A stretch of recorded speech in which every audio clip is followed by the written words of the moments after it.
Baik, Assalamualaikum warahmatullahi wabarakatuh. Perkenalkan kami dari kelompok satu eh, akan mempresentasikan tentang pelanggaran HAM untuk memenuhi tugas dari mata kuliah PKN. Untuk anggota kelompok kami, mungkin bisa di slide. Untuk anggota kelompok kami ada Novel Raden Kamal dengan NIM 211, Ferry Setiawan NIM 212, Naura Firdaus NIM 213, Muhammad Sultan NIM 219, dan saya sendiri Adistra Priya Karindra dengan NIM 221. Serta ada Sinta Gusantama NIM 228, Elza Wanda NIM 236, Rafika Putri NIM 239, Asleh Kotudinayah NIM 20241, dan juga Hausan Afif dengan NIM 245.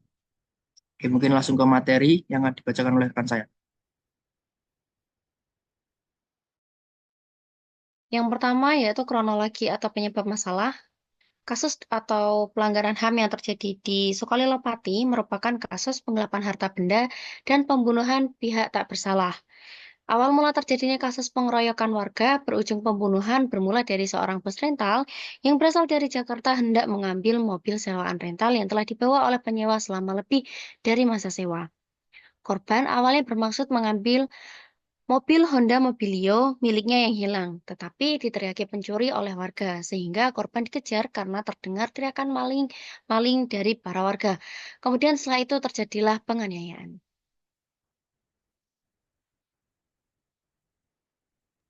Selanjutnya yaitu kaitan dengan pelanggaran HAM yang akan dibacakan oleh teman saya.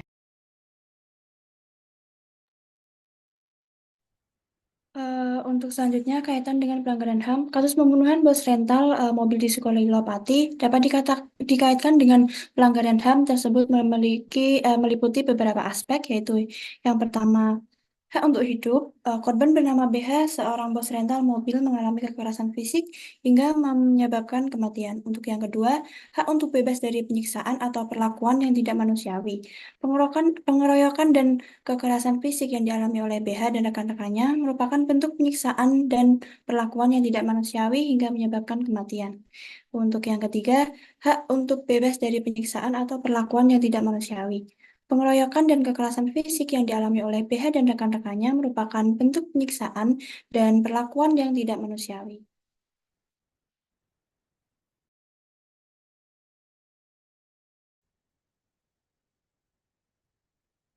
Selanjutnya didapatkan hasil wawancara terkait dengan pelanggaran HAM di Sukolilo dengan dilakukannya tanggal wawancara 15 Juli 2024 dengan narasumber Gulam Virgiliani. Dan eh, bisa kita lihat sendiri hasil asasnya seperti itu.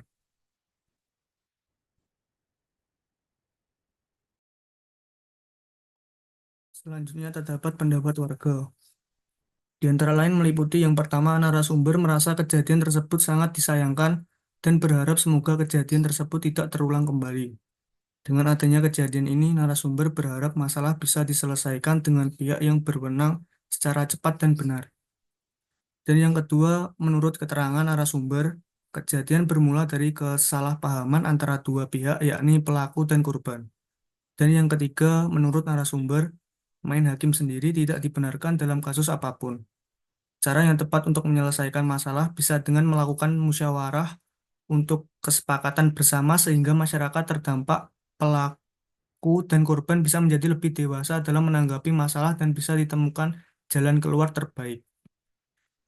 Yang keempat, berdasarkan pengalaman narasumber, pemerintah Pati pernah beberapa kali mengadakan sosialisasi mengenai masalah terkait dan tentang pengembangan emosional semasa narasumber duduk di bangku sekolah. Yang kelima, narasumber berpendapat dalam penyelesaian masalah jangan pernah mengutamakan ego dan harus berpikir sebelum bertindak. Dalam menghadapi masalah, kita harus gunakan cara rasional dengan mediasi dan musyawarah. Bukannya kekerasan yang bisa menyakiti apalagi dalam kasus ini yang sampai memakan korban jiwa. Dan yang terakhir, dampak yang dirasakan oleh warga Sukolilo diantaranya adalah namanya yang dipandang jelek oleh netizen Indonesia. Sehingga perlu adanya perbaikan berkelanjutan melalui sosialisasi atau pendekatan ke masyarakat sehingga kejadian serupa tidak terulang kembali.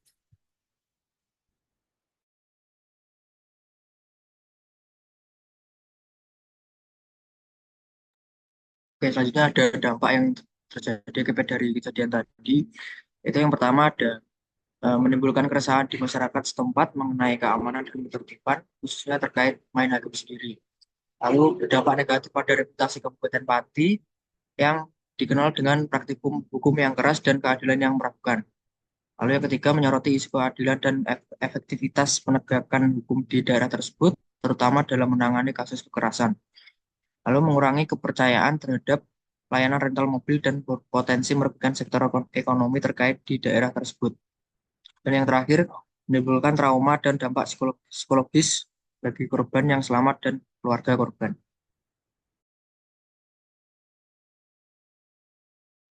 Terkait regulasi pemerintah menanggapi pelanggaran HAM tersebut. Yang pertama, memasukkan HAM ke dalam Undang-Undang 1945 dan melakukan penyelesaian terhadap pasal-pasal yang berkaitan dengan penegakan HAM.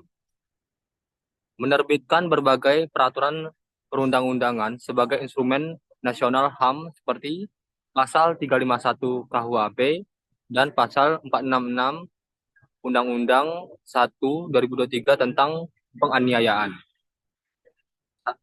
Dan yang kedua ada pasal 458 ayat 1 Undang-Undang nomor 1 tahun 2023 tentang penghilangan nyawa orang lain. Dan yang ketiga, Undang-Undang nomor 39 tahun 1999 tentang hak asasi manusia.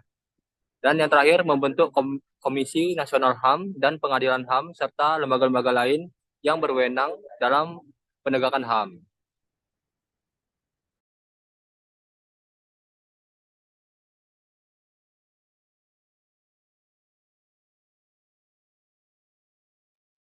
Selanjutnya, di sini ada pihak yang bertanggung jawab, di mana seluruh warga yang terlibat pada aksi tersebut, setiap warga yang terlibat, mulai dari warga yang bertindak maling dan mengeroyok serta membakar mobil harus diadili. Perbuatan main hakim sendiri di Sukolilo Pati ini bukan hanya terjadi sekali, sehingga perlu pengawasan lebih dari pihak berwajib dan pengedukasian kepada warga desa Sukolilo untuk lebih bijak dalam menanggapi atau menyikapi suatu permasalahan.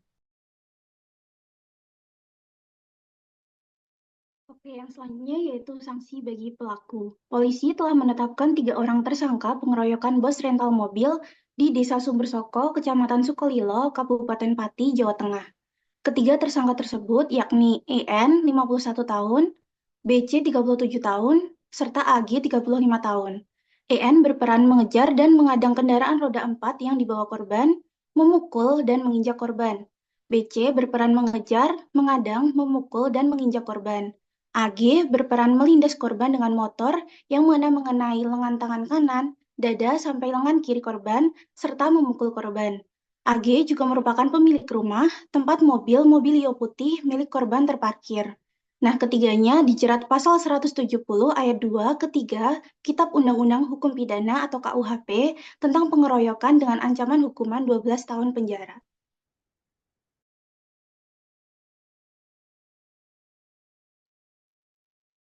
Yang selanjutnya adalah solusi dari masalah tersebut. Yang pertama itu ada penegakan hukum yang tegas. Penegakan hukum dapat dilakukan secara adil dan transparan untuk memastikan keadilan serta adanya efek jerah bagi pelaku. Solusi yang kedua yaitu edukasi dan sosialisasi kepada masyarakat tentang pentingnya kesadaran hukum serta pelatihan penyelesaian konflik yang tanpa kekerasan. Solusi yang ketiga yaitu perbaikan sistem sewa kendaraan. Dengan contohnya itu ada menerapkan verifikasi ketat dan menggunakan teknologi pelacakan canggih untuk memantau kendaraan dan mencegah terjadinya penyalahgunaan. Lalu yang keempat ada kepolisian harus meningkatkan patroli di area yang rawan dan memastikan respon cepat terhadap laporan serta bekerja sama dengan masyarakat melalui tim yang tanggap dan cepat. Solusi yang kelima yaitu perlunya didirikan lebih banyak kantor polisi dan pos keamanan di daerah terpencil untuk memudahkan akses warga dalam melaporkan kejadian dan mempercepat penanganan dari kasus tersebut. Selanjutnya yang terakhir, solusi yang keenam yaitu diadakannya pelatihan keamanan untuk perusahaan rental tentang cara menangani situasi berbahaya dan berkomunikasi dengan pihak berwenang untuk melindungi diri dan melindungi aset perusahaan.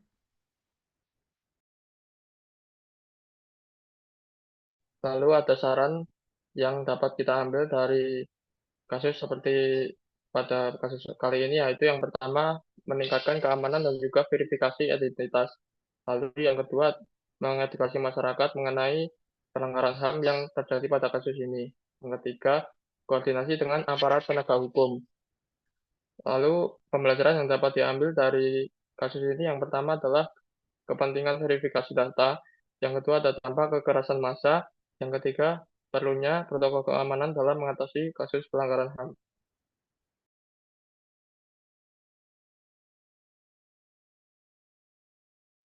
Untuk kesimpulan yang dapat kita ambil dari kasus tersebut, kasus ini menunjukkan beberapa kelemahan dalam sistem hukum dan penegakan hukum di daerah Pati, serta kurangnya kesadaran hukum di kalangan masyarakat. Dampaknya mencakup ketidakamanan, kerusakan reputasi daerah, masalah keadilan hukum dan dampak ekonomi, serta trauma psikologis bagi korban serta keluarga.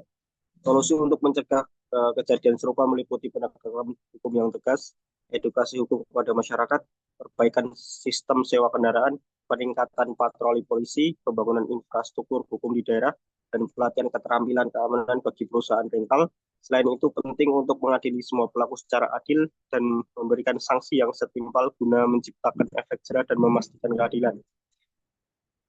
Pihak berwenang telah menetapkan 3 tersangka dalam kasus ini dan mereka dijerat dengan pasal 170 dan ayat 2 ke 3 KUHP tentang pengeroyokan dengan ancaman hukum 12 tahun penjara.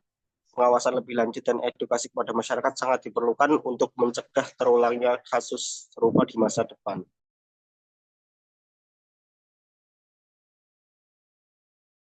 Baik, mungkin cukup sekian penjelasan dari kelompok kami. Kurang lebihnya mohon maaf. Wassalamualaikum warahmatullahi wabarakatuh.